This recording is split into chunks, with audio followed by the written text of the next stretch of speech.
ወንጌል ጥዑም ዜና ዝመለብዚ በሓልዮት ናይ ኤርትራ ኦርቶዶክስ ተዋህዶ ቤተ ክርስቲያን ሃገረ ስብከት ሰሜን አሜሪካ ክፍለ ትምህርቲ እናተዳለወ ዝቐርብ ሰሙናዊ ናይ ስብከት ወንጌል አገልግሎት እዩ።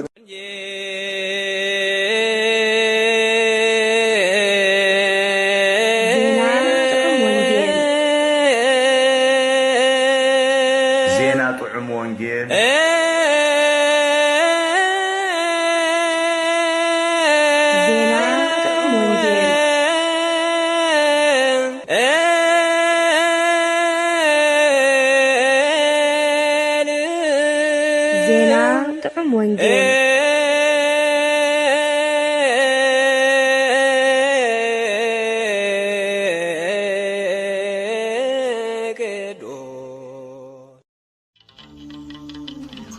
ዘደንግጽ ክርስቲያን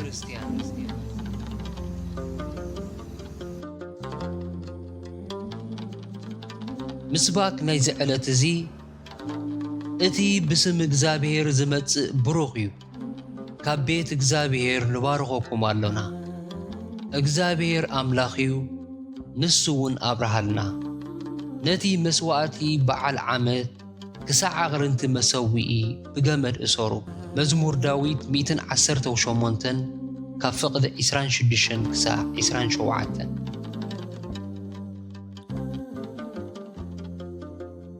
ንባባት ወንጌል ካልኣይ ቆሮንጦስ ምዕራፍ 1 ካብ ፍቕዲ 13 ክሳዕ ፍጻሜ፣ ወንጌል ዮሐንስ ምዕራፍ 2 ካብ ፍቕዲ 22 ክሳዕ ፍጻሜ፣ ግብረ ሐዋርያት ምዕራፍ 13 ካብ ፍቕዲ 20 ክሳዕ 27፣ ሉቃስ ምዕራፍ 2 ካብ ፍቕዲ 41 ክሳዕ ፍጻሜ። ቅዳሴ ዘዲዮስቆሮስ።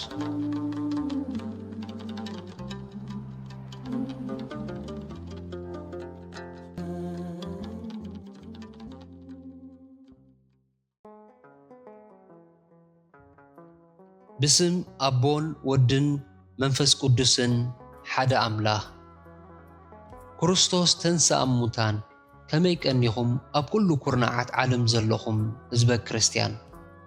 እነሆ ናይ ሶምን እዚ ወንጌል ጥዑም ዜና ዘደንግጽ ክርስቲያን ዝብል ክኸውን እዩ። ነዚ ክንካፈል ስለ ዝበቕዓና ንእግዚአብሔር ኣምላኽና ምስጋና ይኹኖ። ኣብዛ ህይወት እዚኣ ጥራይ ብክርስቶስ ተስፋ እንተገበርናስ ካብ ኩሉ ሰብ እነደንግጽ ምኾንና ነርና። ቀዳማይ ቆሮንጦስ ምዕራፍ 15 ፍቕዲ 19። እዚ ሰንበት እዚ ድሕሪ ትንሣኤ ሳልሳይ ሰንበት እዩ። ካብ በዓለ ትንሣኤ ክሳዕ በዓለ መንፈስ ቅዱስ ዘሎ 50 መዓልትታት ብዛዕባ ትንሣኤ ክርስቶስን ብዛዕባ ናትና ተስፋ ትንሣኤን እነስተንትነሉ እንመሃረሉ ንተስፋ ትንሣኤና ድማ እንዕብየሉን እንጽንዓሉን 7 ሰሙናት እዩ። ዳርጋ ሁሉ ተሰሪዖምልና ዘለዉ ንባባት ከዓ ትንሣኤ ጠቀስ ንባባት እዮም። ናይ ሎሚ ኣርእስትናን መሪሕ ጥቕስናን ናይ ትምህርትና ከዓ ካብቲ ሐዋርያ ቅዱስ ጳውሎስ ብዛዕባ ትንሣኤ ክርስቶስን ትንሣኤ ሙታንን ሰፊሕ ምጉትን ዓሚቕ ኣስተምህሮን ዝሃበሉ ምዕራፍ ዝተወስደ እዩ።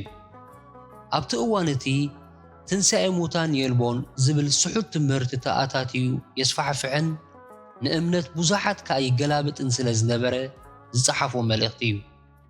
ኣብ ዘመንና እውን ብዛዕባ ትንሣኤ ሙታን ዝለዓል ስሑት ትምህርቲ ስለ ዘሎ ገና እውን ክሳዕ ምጽኣት ጎይታና ክቕጽል ስለ ዝኾነ እዚ ሐዋርያ ቅዱስ ጳውሎስ ዝጸሓፎ ትምህርቲ ብዕምቆት ክንርድኦን እምነትና ክንሃንጸሉን ክነጽንዓሉን ይግብኣና እዩ።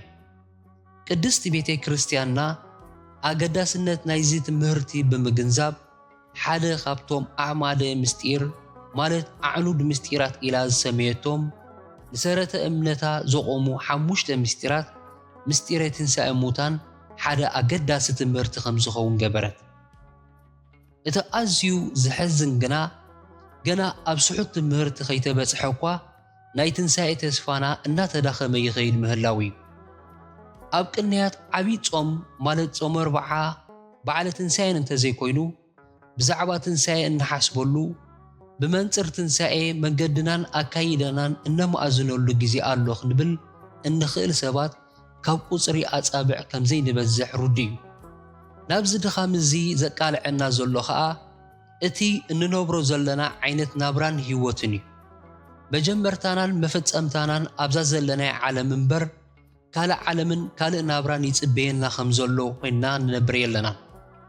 ድሕሪ ሞት ብትንሣኤ ኣብ ሰማያት ኣብ ቅድሚ መንበር ፍርዲ ክርስቶስ ቆይምና ኣብዛ ምድሪ እዚኣ ኮይንና ናይ ዝገበርናዮ ኩሉ ግብሪ ዓስቢ ክንቅበል ምዃንና ንሓስብ እንተልንኸውን እዚ ሎሚ እነዘውትሮ ዘለና ሓጢኣት ኣይምገበርናዮን ብዛዕባ ዝገበርናዮ ሓጢኣት ድማ ኣብ ዘየቋርፅ ንስሓ ምነበርና ነርና። ሐዋርያ ቅዱስ ጳውሎስ እቲ ተስፋ ናይ ዝሓላፊት ዓለም እምበር ተስፋ ትንሣኤን ዘለኣለማዊ ህይወትን ዘይብሉ ሰብ ኣዝዩ ዘደንግጽ ክርስቲያን ከም ዝኾነ ዝጸሓፈ ኸዓ ካብዚ ድንዛዘዚ ምእንቲ ኸበራብረና እዩ። መወዳእታ መዓልቲ ዘይብሉ ዘለኣለማዊ ህይወት ተዳሊልካ ከም ዘሎ እናተነግረካ ንዕኡ ሸለሊልካ ብዛዕባ ዘን 70 ወይ 80 ዓመት ዘይመልኣ ምድራዊ ዕድሜኻ ምግዳስ ንግዚኡ ዘደንግጽ ኣብ መወዳእታ ግን ዘፍርድን ዘኾንን ተግባር ምዃኑ ክዝንጋዕ ዘይግቦ እዩ።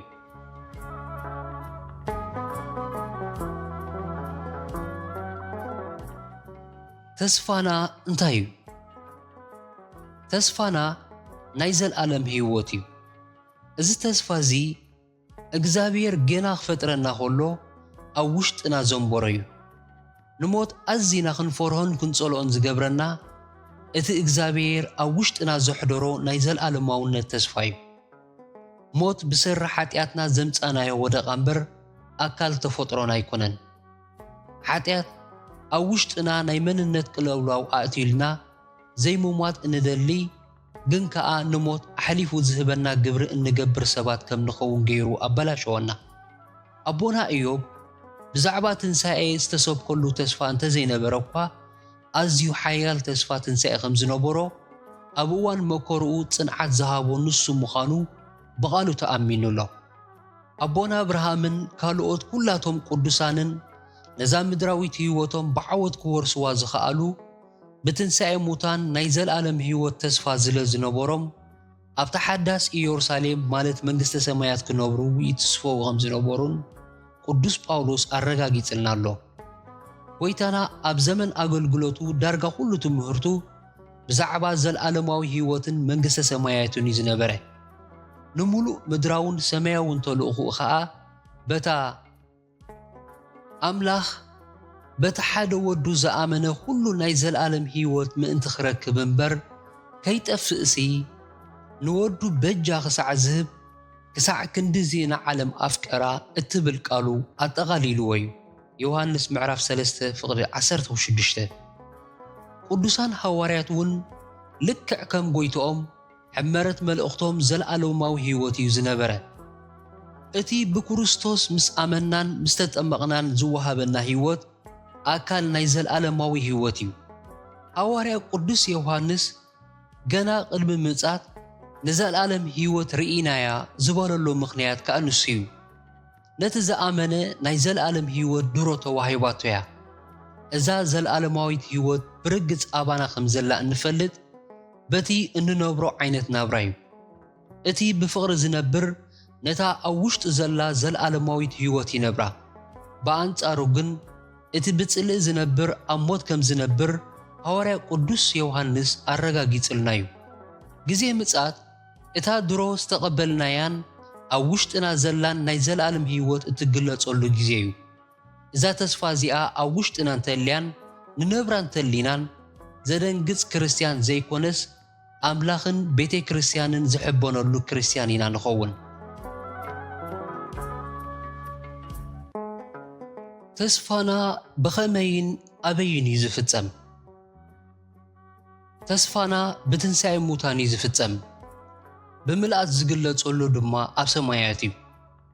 ጎይታ ደጋጊሙ ካብ ዝሃቦ ተስፋ ናብ ሰማያት ድሕር ምዕራጉ ተመሊሱ ብክብሪ ከም ዝምለስን ናብቲ ናይ ክብሪ ቦትኡ ከም ዝወስደናን ዝገልጽ እዩ።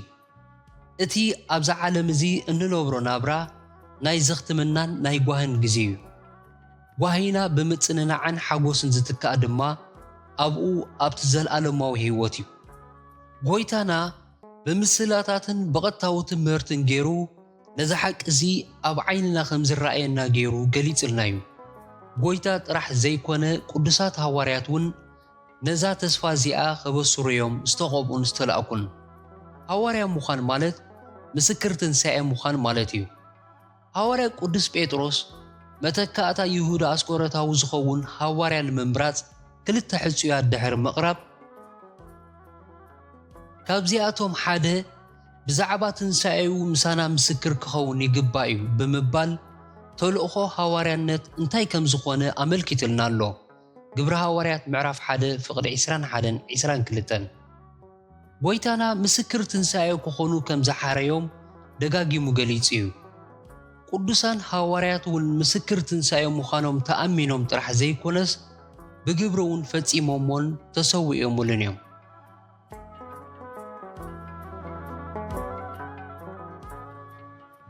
ተስፋና መን እዩ?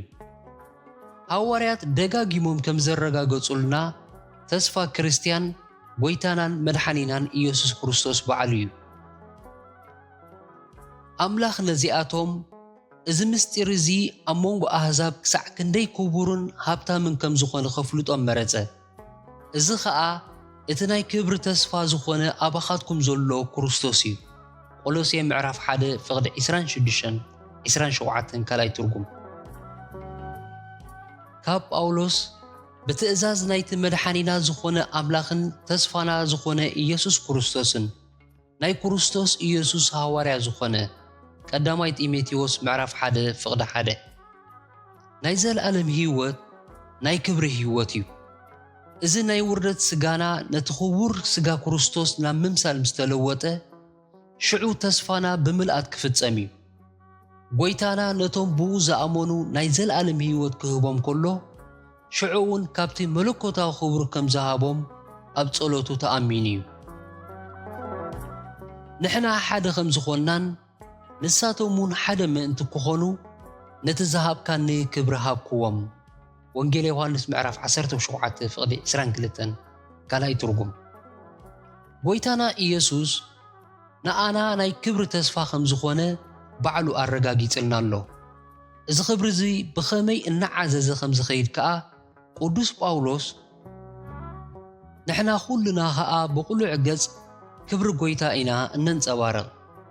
በዚ ካብቲ መንፈስ ዝኾነ ጎይታ ዝመፀ ክብሪ ከዓ ናብ ምስሊ ኣርኣዩ እናተለወጥና ካብ ክብሪ ናብ ክብሪ ንሓልፍ። ብኡ ከዓ ናብ ዝሕጂ ዘለና ጸጋ ብእምነት ኣቶና ብተስፋ ተኻፈልቲ ክብሪ ኣምላኽ ስለ ዝኾንና እውን ንምካሓሉና ብምባል ገሊጸልና ኣሎ። ካልኣይ ቆሮንጦስ ምዕራፍ 3 ፍቕዲ 8 ሮሜ ምዕራፍ 5 ፍቕዲ 2 ካልኣይ ትርጉም ንመልከት። ንጎይታ ብቕሉዕ ገጽ እንርእዮ ድሕሪ ምጻቱ ናብ መንግሥቱ ኣቲና ብዘለኣለማዊ ህይወት ክንነብር ከለና እዩ። እቲ ክብሩ ኣባና ስለ ዝሓድር ከዓ ነቲ ክብሩ እናንጸባረቕና ኢና ንነብር። ካብ ክብሪ ናብ ክብሪ እናተሰጋገርና ከዓ ናብ ምስሊ ኣርኣዩ ንልወጥ። እቲ ንክርስቶስን ንዘለኣለማዊ ህይወትን ተስፉ ዘይገበረ ሰብ ግን ነዚ ክብሪ እዚ ኣይረኽቦን እዩ።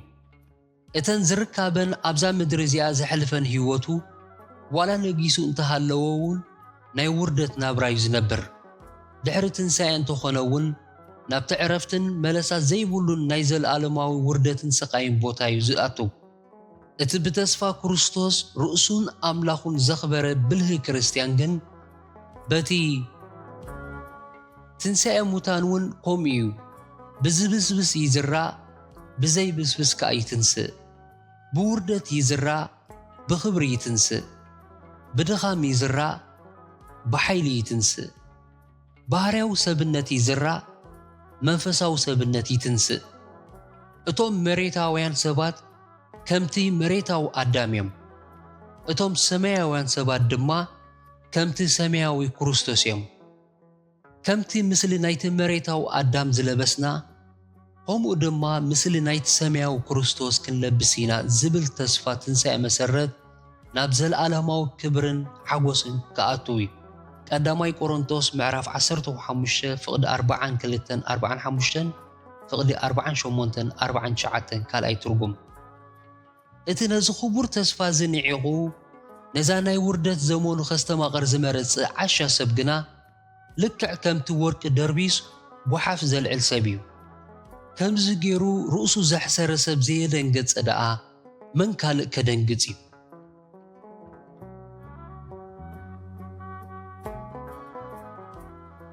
በዚ ተስፋ እዚ ናይ ምንባርና ረብሓ እንታይ እዩ?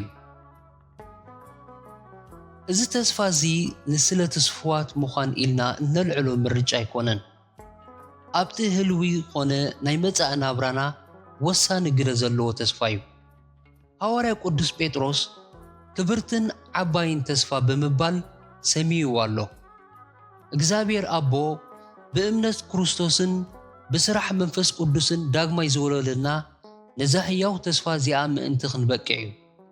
ብምስጢረ ጥምቀትን ሜሮንን ካብ ኣብራኽ መንፈስ ቅዱስ ዳግማይ ልደት ዘይረኸበ ሰብ እዛ ሕያው ተስፋ እዚኣ ክትህልዎ ኣይትኽእልን እያ። ዳግማይ ዘይተወልደ ሰብ ናብ መንግሥቲ ሰማያት ከኣትውን ዘለኣለማዊ ህይወት ከቕበልን ከም ዘይክእል ጎይታና ብዘየማትእ መገዲ ብንጹር ኣፍሊጥና እዩ። ወንጌል ዮሐንስ ምዕራፍ 3 ካብ ፍቕዲ 3-7 ንመልከት። ረብሓታት ተስፋና ከዓ ብዙሕ እዩ። ቀዳማይ እተድሕን ተስፋ እያ። ናይዛ ተስፋ እዚኣ ህላወ ናይ ምድሓን ዓብይ መርትዖ እዩ። ካብዛ ተስፋ እዚኣ እናረሓቕና ብዝኸድና መጠን ናብ ጥፍኣት እናቐረብና ነቲ ብክርስቶስ ተቐበልናዮ ድሕነት እናጥፈእናዮ ንኸይድ። ድሕነትና ብተስፋ ከም ዝኾነ ቅዱስ ጳውሎስ ብተስፋ ኢና ዝደሓና። ነቲ ዝርአ ተስፋ ምግባር ተስፋ ኣይኮነን። ነቲ ዝርእዮ ተስፋ ዝገበረ ኸመን ኣሎ? ነቲ ዘይንርእዮ ተስፋ እንተገበርናዮ ግና ብትዕግስቲ ንጽበዮ ኢና ብምባል ኣረጋጊጽልና እዩ። ሮሜ ምዕራፍ 8 ፍቕዲ 24-25 ካልኣይ ትርጉም ንመልከት። ተስፋና እታ ሰማያዊት ህይወት ዘለዓለም እንተኾይና ሓሳብናን ሓልዮትናን ከዓ ብዛዕባ እዩ ዝኸውን። ሓልዮት ሓዳርን ፍትወት ስጋን እናዓዘዘ ዝኸይድ ሰማያዊ ተስፋና ካብ ልብናን ኣእምሮናን እናሃሰሰ ዝኸይድ እዩ። ካብ ከምዚ ዝኣመሰለ ናብ ገሃነም ዝነቁት መንፈሳዊ ድኻም ምእንቲ ክንድሕን ድማ ሐዋርያ ቅዱስ ጳውሎስ ደጊም ምስ ክርስቶስ ካብ ሞት ተንስኢኩም ኢኹም እሞ ቀልብኹም ኣብቲ ኣብ ሰማይ ዘሎ ነገራት ኣብቲ ክርስቶስ ኣብ የማን ኣምላኽ ተቐሚጥዎ ዘሎ ግበሩ። ኣእምሮኹም ናብቲ ኣብ ምድሪ ዘሎ ዘይኮነስ ናብቲ ኣብ ሰማይ ዘሎ የቕልብ። ምኽንያቱ ሞይትኩም ኢኹም፣ ህይወትኩም እውን ምስ ክርስቶስ ኣብ ኣምላኽ ተሰዊራላ። እቲ ህይወትኩም ዝኾነ ክርስቶስ ምስ ተገልጸ ንስኻትኩም እውን ምስኡ ብክብሪ ክትግለጹ ኢኹም ብምባል ምዒድና ኣሎ። ቆሎሴ ምዕራፍ 3 ፍቕዲ 1-4 ካልኣይ ትርጉም። እቲ ምድራዊ ሓልዮትን ፍትወትን ንቐልብኻን ህይወትካን ከምታ ኺላ ውሒጥዎ እንተልዩ እቲ ብምስጢረ ጥምቀት ምስ ክርስቶስ ዝመትካዮም ዝተንስኣካዮም ቅዱስ ታሪኽ ደምሲስካ ንዓለምን ንሓጢኣትን ህያው ንመንግሥቲ ኣምላኽን ጽድቅን ግና ምዉት ኢኻ እትኸውን። ስለዚ እዩ ጎይታና እቲ ንምድራዊ ህይወቱ ዝፈትዋ እቲ ንምድራዊት ህይወቱ ዝፈትዋ ንዘለዓለም ከጥፋ እዩ። እቲ ንምድራዊት ህይወቱ ኣብዛ ዓለም እዚኣ ዝጸልኣ ግና ንዘለዓለም ህይወት ክህልዎ እዩ ብምባል ዘለበመና። ወንጌል ዮሐንስ ምዕራፍ 12 ፍቕዲ 25 ካልኣይ ትርጉም። እዚ ዝመስል ሰማያዊ ቃል እናተነግረና ቅዱሳን ሐዋርያት ከም ጓሓፍን ወፅዓን ንዝረኣይዎ ምድራዊ ህይወት ከም ክብርቲ ቆፂርና ምስ ኣንቋማጣ እንተሊና ግን ብሓቂ ኣዝና እነደንግጽ ክርስቲያን ኢና ማለት እዩ። እምበኣር ነዚ ናይ ሞት ምርጫና ደርቢና ነቲ ኣምላኽ ዘኽብሮን ዝጻመውን ናይ ህይወት ምርጫ ነልዕል። ካልኣይ ናብ ኣምላኽ እተቕርበልና ተስፋያ። ቅዱሳን ሐዋርያት ደጋጊሞም ከም ዘረጋግጽዎ ጎይታና መድኃኒናን ኢየሱስ ክርስቶስ ምእንታና ሞይቱን ተንስዩን ናብ የማን ኣቦ ዓሪጉን ክሳዕ ዘድሕነና ብስራሕ ኃጢአትና ካብ ኣምላኽ ዝረሓቕና ጥፉኣት ፍጥረት ኢና ዝነበርና ሳላ መስዋዕቲ ክርስቶስ ኢና ናብ ኣምላኽ ክንምለስን ክንቀርብን ዝኽኣልና በቲ ዘመነቲ ካብ ክርስቶስ ዝረሓቕኩም ካብ ሕብረት እስራኤል ፍሉያት ነታ ኺዳን ተስፋ ኣጋይሽ ኣብዛ ዓለም እዚኣ ኸዓ ብዘይ ኣምላኽ ተስፋ ዘይብሎም ከም ዝነበርኩም ዘክሩ ሕጂ ግና ንስኻትኩም እዞም ቀደም ርሑቓት ዝነበርኩም ብክርስቶስ ኢየሱስ ኣቢልኩም ማለት ብምፍሳስ ደሙ ቐረብኩም ኣብ መስቀል ተሰቒሉ ብምሟት ነቲ ጽልኢ ደምሰሶ ንኽልቲኦም ሓደ ብምግባር ከኣ ብመስቀሉ ምስ ኣምላኽ ኣተዓረቖም መጺኡ ኸዓ ንኣኻትኩም ነቶም ርሑቓት ዝነበርኩም ሰላም ኣበሰረኩም ነቶም ቀረባ ዝነበሩ ኸዓ ሰላም ኣበሰሮም ኤፌሶን ምዕራፍ 2 ፍቕዲ 12 13 16 17 ካልኣይ ትርጉም ኣምላኽ በቲ ሓደ ወዱ ኣብ መስቀል ዘፍሰሶ ደም ገይሩ ሰላም ገበረ ነቲ ኣብ ምድር ዘሎን ኣብ ሰማያት ዘሎን ዘበለ ኩሉ ኸዓ ምስ ገዛ ርእሱ ዓረቆ ቆሎሴ ምዕራፍ 1 ፍቕዲ 20-22 ካልኣይ ትርጉም ክርስቶስ ሓንሳ ንሓዋሩ ምእንቲ ኃጢአት ሞተ ናብ ኣምላኽ ምእንቲ ኸቕርበና ጻድቕ ኮሎ ምእንቲ ቶም ሓጣን ሞተ ብስጋ ሞተ ብመንፈስ ግና ሕያው ኮነ ቀዳማይ ጴጥሮስ ምዕራፍ 3 ፍቕዲ 18 ነዚ ምቕራብ እዚ ኸዓ ብመንፈስ ቅዱስ ተስፋ ናይ ዘለዓለም ህይወት ኣብ ልብና ብምፍሳስ እዩ ዝገበሮ እዛ ተስፋ እዚኣ ናብ ኣምላኽ ንኽንቀርብ እተበርኩቶ ግደውን ኣዝዩ ዕዙዝ ምዃኑ እቲ ሐዋርያዊ መልእኽቲ ኣረጋጊጽልና እዩ ከመይ ሕጊ ሙሴ ንሓደ እኳ ናብ ፍጻሜ ኣየብጽሖን ሕጂ ግና ናብ እግዚኣብሔር እንቐርበሉ ዝበለጸ ተስፋ መጺልና ኣሎ ዕብራውያን ምዕራፍ 7 ፍቕዲ 19 ካልኣይ ትርጉም ብጸሎት ከይንጠግህ ብምስጢረ ቁርባንን ብምስጢረ ንስሓን ናብ ኣምላኽ ከይንቐርብ ዓቐብ ኮይንና ዘሎ እዛ ናብ ኣምላኽ እተቐርብ ተስፋ ኣብ ልብና ስለ ዘየላ እዩ ሳልሳይ ተስፋና እተንጽህ ተስፋያ ዝኾነ ክርስቲያን ገጽ ኣምላኽ ክርኢ ዝበቀ ብንጽህናን ብቕድስናን ዝነብር እንተኾይኑ እዩ ንጽህና ንዘይብሉ ሰብ ዘለዓለማዊ ህይወት ኮነ መንግሥተ ሰማያት ኣይምልኮቶን ኣይብጽሖን ከ እዩ ሓደ ሰብ ንጽህንኡ ሓልዩ ክነብር እተኽእሎ ኸዓ እታ ኣብ ውሽጡ ዘላ ናይ ዘለዓለማዊ ህይወት ተስፋያ እምበኣርከ ኣቱም ፍቁራተይ እዚ ኩሉ ተስፋ ዝኻብ ዝህልወናስ ካብቲ ንስጋን መንፈስን ዘርክስ ዘበለ ኩሉ ርእስና ንንጽህ ንኣምላኽ እናፈረህና ኸዓ ብቕድስና ፍጹማን ንኹን ካልኣይ ቆሮንቶስ ምዕራፍ 7 ፍቕዲ 1 ካልኣይ ትርጉም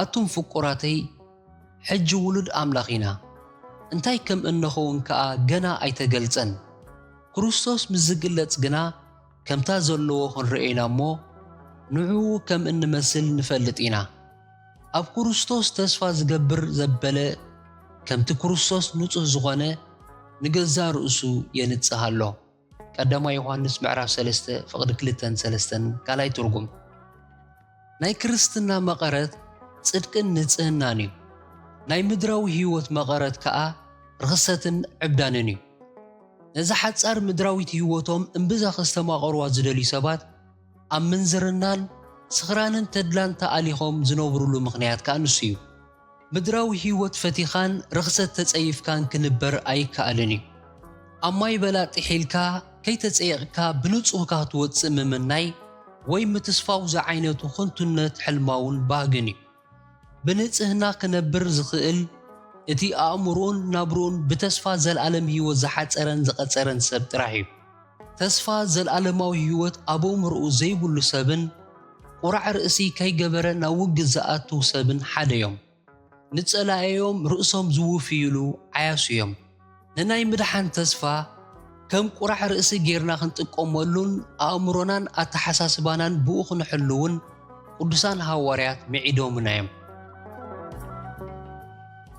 رابعي تسفانا دلدلتن صنعتن ملهق نفسيا ازي اننبرلو زلنا عالمن هيوتن لكع كمتي معبل زيبت كلو هوكتنيا بحريو تسفا زل عالم هيوتن تنسعي موتان زيبولو كريستيان كا ملهق زيبلا مركب حيزو كمت زقعاز عشا بحرنيايو ملهق زيبلا مركب زمت كلو نفاس نابزدليو مأزن كم زدليو زخبكبا سد مركبيا تسفا تنسعي زيبولو كريستيان دما سد كريستيان كويني زترف تسفا تنسعيو لنفسنا صنعون دلدلون مهلق كوينو لكل معبلات زساقرا معبل مكرا معبل سحوت مهرتي لفاقي معبل فتوة سقا نابزدليو قفعقي وسدنا بمهلق تسفاينا انكالا خلو اقزابير أمونن زي حسون أملاخ سلزغونيو تسفانا خساع كندزي صنعتن دلدلتن تسفاخت كون زخالت كل زخيل أملاخ سلزغونه نتزاعتو تسفاخم زفتسمو كوتو زي تراتري الزردي تزيو دما ولا تسفا أبزي بلو خونتات بتسفاخن أمن نمئمان كن برتعنبر كين دكم زقبرنا كم زعينو تسفا زولدا أمنتيا صدق أملاخ التلبسنا نزا تسفا زيا بأمنتن بتعقستن إنا النورسا إذا مدراوي هيوت نزا عباين كبرتن هياون تسفانا زيا أصنعنا نمحاز سناي قدلي أمنت النقادلولو ناي قدل زمنيو همو سلزخونا خايو نسخا قنا أتاني أملاخ سب كفغر جنزب هدم دد حرد صدقن منفساونتن امنتن فقرن تعجزتن حياونتن سعاب صبوق ناي امنت قدلي تقادل نتا التتصوع كالا أقلم بوزحات مسكرون صبوق مأمان استأمن كالا مالت بتنسعي اتركب هيوت زل عالم حزا نزت ازاززي بنتسهنان بزي منك ابن كسع مقلاص بويتانا إيسوس كروستوس حلوه زبل صنوع حوارياو تأزاز توايبنا له قداماي تيموثيوس معرف 6 كفقد 11 كساع 14 كان أي تربو من الملكت انبقار بمنصر ذات تسفازيا خمي خمزلنا هيوتنا نمرمر نرأسنا زربح نأملاخ كا زخبرن زحبن ننبر زدنقصن زحفرن كريستيان زي مغانا نرقاقص نهيوتنا بتسفا تنسعينا معرقا نايزل عالم هيوت مبر نايزل عالماو طفاتن سقاين سبات اينخون سان تسفا تنسعي سد كريستيان كاموخان رأسنا ندحن نتنقوس تنسعي بتسفا تنسعي نخبرو ጸጋ ጎይታ ኢየሱስ ክርስቶስን ፍቅሪ አምላኽን ሕብረት መንፈስ ቅዱስን ምስ ኩላትና ይኹን አሜን።